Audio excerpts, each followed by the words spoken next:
Eh bien, je suis avec Thierry Galdeano. Bonjour Thierry. Bonjour Ariane. Thierry, vous êtes responsable formation animation chez Propriété Privée. Donc aujourd'hui, on est à cette convention de propriété privée à Nantes. Quels sont les enjeux de la convention? Alors les enjeux de la convention, déjà c'est un événement on va dire unique dans l'année, c'est une convention nationale. Les enjeux, c'est principalement la rencontre, la réunion des conseillers du réseau, de pouvoir faire en sorte qu'ils se rencontrent parce qu'ils se croisent à quelques occasions dans l'année, mais il y en a beaucoup qui sont répartis aux quatre coins de la France et même dans les dom-toms, puisque là aujourd'hui on a des gens qui viennent de Guyane par exemple. Donc c'est ça, l'idée c'est vraiment de se réunir, de pouvoir partager le bilan de l'année dernière et les enjeux et tout ce qui va nous permettre de travailler dans l'année 2020. Voilà. Alors le bilan de l'année dernière justement, en deux mots, il a été bon? Il a été absolument excellent, quoi. C'est sans doute, à titre personnel, c'est une des plus belles années que je vis dans les métiers de l'immobilier. Ça fait 25 ans que je fais de l'immobilier. Et donc 2019 a été une année absolument fantastique. Alors en termes de transactions, en termes de prix, absolument. Et en termes de recrutement de conseillers, de formation des conseillers? Absolument. Alors il y a eu beaucoup de nouveautés. On a continué à développer notre programme de formation avec des nouveaux formateurs, avec des nouveautés dans le programme, des nouveaux thèmes. Ça a été aussi effectivement en nombre de transactions puisqu'on a bénéficié de l'embellie du marché et on a su vraiment tirer notre épingle du jeu parce qu'on a eu une progression optimale. Et puis en termes de recrutement aussi, puisque aujourd'hui on a atteint les 2000 conseillers qui était un objectif en tout cas envié en début d'année. On n'est jamais sûr d'atteindre nos objectifs mais là pour le coup on l'a atteint brillamment.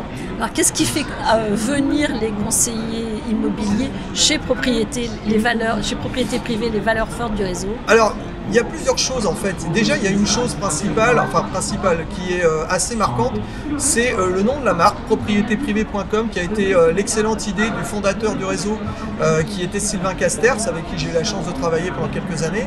Et ce nom, propriétéprivée.com, plaît beaucoup. C'est une marque qui représente bien nos valeurs de qualité en plus. Et puis on a aussi eu une très bonne image, que ce soit au niveau de la profession, au niveau des consommateurs, des clients, mais aussi au niveau par exemple des notaires avec lesquels on travaille dans toute la France. Donc globalement, Propriété Privée est une enseigne avec une belle image. Alors votre rôle à vous au quotidien, c'est quoi? C'est d'animer une équipe de formateurs, de monter les consultants en performance, Tout à fait. Alors j'ai l'habitude de rire en m'amusant un peu que je suis la nounou du réseau. Parfois je suis un peu le père fouettard, j'essaie de les remettre en question, de les remotiver.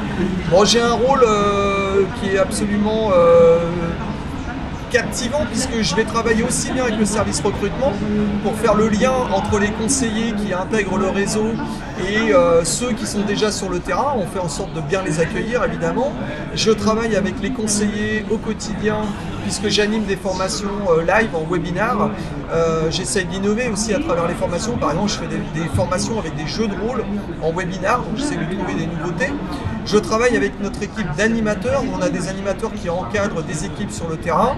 Et j'ai aussi avec moi une équipe de formateurs que j'ai accompagnés pour les faire monter en compétences sur ce qu'on appelle nous les formations d'intégration, puisque tous les conseillers qui nous rejoignent démarrent leur action dans le métier, chez Propriété Privée, avec 3 jours de formation d'intégration qui sont ensuite suivis d'un programme continu. Donc notre programme continu s'étend sur plusieurs mois. C'est le programme Booster, ça va de Booster 1 à Booster 8. Et donc voilà, mon rôle est assez varié et j'ai la chance aussi de travailler avec Michel et Christine à la direction. Donc voilà, je m'amuse bien en fait. Intégrer des gens qui ne viennent pas du tout d'univers immobilier, ça demande effectivement une formation au moins juridique, réglementaire, très importante et très solide au début. Tout à fait. Alors on fait en sorte que nos conseillers, quand ils intègrent le réseau, aient les bases, vraiment les bases pour pouvoir travailler le premier mois d'activité. Et on ne va pas leur saturer l'esprit ou le cerveau avec une formation. On n'a pas la prétention d'apprendre le métier à quelqu'un en 3 jours, évidemment. Donc on va les former en continu, on va leur donner des acquis juridiques, effectivement, pour être bien entendu crédible face aux clients, connaître les fondamentaux, avoir une bonne déontologie, puisque forcément et puis une bonne approche client. Voilà. Et ensuite, on les prend en main et on les accompagne chaque semaine, chaque mois, pour les faire monter en compétences. Voilà. Ça, c'est le rôle des animateurs. Alors les animateurs vont être notre relais sur le terrain. Nous, on va démarrer ce travail-là avec le rôle des formateurs. Et une fois qu'ils ont fait cette première formation, ils sont pris donc sur le terrain par les animateurs en relais pour continuer à le faire monter en compétences. Et ils restent aussi en connexion avec nous à travers les formations qu'on propose notamment en webinaire live toute l'année. Tout à l'heure, vous parliez de formation innovante. Parce que c'est vrai que les attentes du public ont beaucoup changé ces dernières années en termes de formation. Toutes les formations un peu plan-plan, finalement, ben, ça ne marche pas. Qu'est-ce que vous avez observé et qu'est-ce que vous mettez en avant? Alors, on est surtout, nous, sensibles à une chose, c'est l'évolution du consommateur du 21e siècle. À travers nos formations, on n'a pas la prétention de révolutionner le métier. Il y a des très bonnes choses qu'on faisait avant et qu'on continue de faire aujourd'hui, mais on va sensibiliser à travers toutes nos formations nos conseillers au fait que le consommateur du 21e siècle n'a plus les mêmes comportements, il n'a plus non plus forcément envie de suivre le modèle agent immobilier. Et donc on sensibilise nos conseillers à s'adapter, par exemple à se rendre chez leurs clients plus souvent, plutôt que de recevoir les clients juste pour faire ce qu'on appellerait une découverte client. On va essayer de se rendre chez eux, on va les découvrir à n'importe quelle étape de notre rencontre avec eux, que ce soit directement sur le terrain en visite. On leur apprend aussi à gérer les visites peut-être d'une façon un petit peu plus, on va dire, sensitive. On va beaucoup parler d'émotions, on va beaucoup parler d'affect. C'est la même chose avec les propriétaires. On est sans doute aujourd'hui dans la profession dans son ensemble beaucoup plus sensible au vécu d'un propriétaire dans son bien. On sait qu'on rencontre des situations particulières, ça peut être des situations, difficultés familiales, difficultés d'argent, changement d'emploi, etc. Et on va beaucoup travailler sur cet aspect-là avec nos conseillers, en plus de tout ce qui est technique commerciale de base, technique juridique de base. Voilà. Et dans l'ensemble, on travaille comme ça. Donc la différence, elle se fait sur l'accompagnement humain. Oui, c'est ça. On parle toujours d'écoute dans ce métier-là, puis on se rend compte que finalement, on croit qu'on sait écouter et qu'on n'écoute pas. Donc on va vraiment sensibiliser nos conseillers à prendre en compte le fait qu'ils s'adressent à des êtres humains. Avant de parler business, on ne va pas se raconter d'histoire, on veut faire des affaires. Maintenant, on sait très bien qu'on ne fera jamais d'affaires si on n'a pas essayé de comprendre nos clients. On parle toujours dans le commercial, on veut convaincre, et on se rend compte que finalement, on n'a pas compris les gens. Donc on ne va pas essayer de les convaincre et on ne pourra pas les convaincre si on ne les a pas compris. Donc il faut vraiment essayer de les comprendre. Il faut les comprendre et après il faut closer aussi. Oui, alors après la technique commerciale va entrer en jeu. Mais encore une fois, la technique commerciale, vous savez, moi j'ai l'habitude de dire aux conseillers, attention, ne devenez pas un ingénieur en immobilier parce que les gens n'ont pas envie de rencontrer des ingénieurs en immobilier qui mettent que leurs compétences en avant. Donc la compétence, on l'a. On ne va pas la mettre en avant, mais on va plutôt mettre en avant le facteur humain, voilà, la relation, et puis la compétence, ça viendra. Mais le client ne cherche pas un ingénieur en immobilier, c'est pas ce qui l'intéresse. Et dites-moi, le profil des gens qui réussissent le mieux chez vous, c'est des gens qui ont déjà fait de l'immobilier, déjà fait de la vente? Alors, on a en fait compte chez nous 50% de personnes qui nous rejoignent qui viennent déjà de l'immobilier et 50% de gens qui sont en reconversion.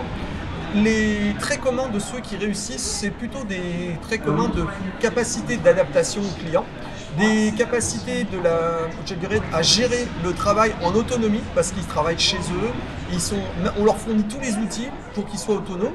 Donc, mais il faut quand même savoir travailler en autonomie, être capable de s'organiser. Nous, on ne va pas aller chaque matin derrière un conseiller, tirer sa sonnette pour dire « allez, il faut aller travailler ».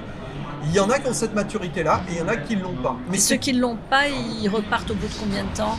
C'est très variable. Il y a des gens qui vont mettre 6 mois à se rendre compte que finalement ils ne sont pas faits pour être travailleurs indépendants, à leur compte, en autonomie totale.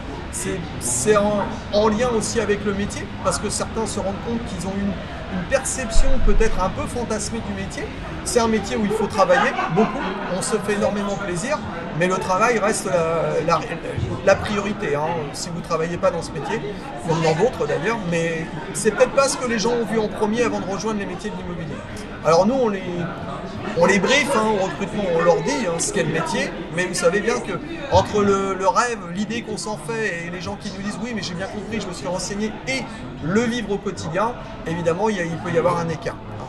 Dernière question, la perception du mandataire immobilier, elle a beaucoup bougé ces dernières années. Vous le sentez, vous?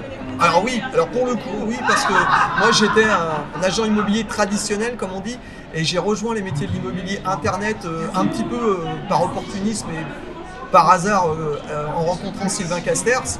Je sais qu'au début, l'image de l'immobilier tout Internet, alors c'était une curiosité au début. Alors on s'est dit ça va pas durer cette histoire. Après on a commencé à se dire mais quand même ils sont là quoi, et ça nous embête un peu quand même. Donc, elle s'accroche la nouvelle espèce immobilière. C'est ça, et puis on était devenu plutôt je dirais un potentiel risque, et maintenant on devient une opportunité, c'est-à-dire qu'il y a plein de réseaux, même traditionnels, qui envisagent justement de créer leur propre filière tout Internet, parce qu'après tout, c'est le monde d'aujourd'hui.